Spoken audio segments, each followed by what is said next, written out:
திருச்செந்தூர் முருகன் கோவிலை சுனாமி ஏன் தாக்கவில்லை? 2004ஆம் ஆண்டு வந்த அந்த பெரும் சுனாமி தமிழ்நாட்டின் கடலோரங்களை உருக்கெடுத்தது.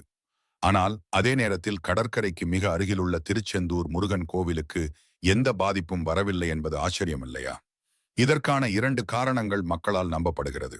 முதல் காரணம், புராணங்களின்படி வருண பகவான், கடல் தெய்வம், முருகனிடம் ஒரு சத்தியம் செய்தார். நான் எனது எல்லையை தாண்டி வரமாட்டேன் என்ற சத்தியம் காரணமாக சுனாமி அலைகள் கோவிலை தொடாமலே திரும்பின என்று நம்புகிறார்கள். 2வது காரணம், சூரபத்மனுக்கும் முருகப்பெருமானுக்கும் இடையே போர் நடந்து கொண்டிருந்தது.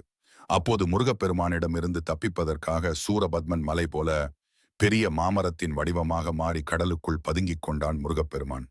கடலுக்குள் பாய்ந்து தனது வேலை வீசி சூரபத்மனை 2ஆக பிளந்து சேவலாகவும் மயிலாகவும் மாற்றிவிட்டார்.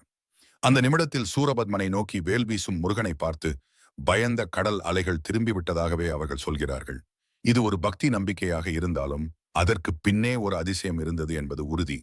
இது போன்ற ஆன்மீக மர்மங்களுக்காக சப்ஸ்கிரைப் பண்ணுங்க. வெற்றிவேல் முருகன் ஹரோஹரா.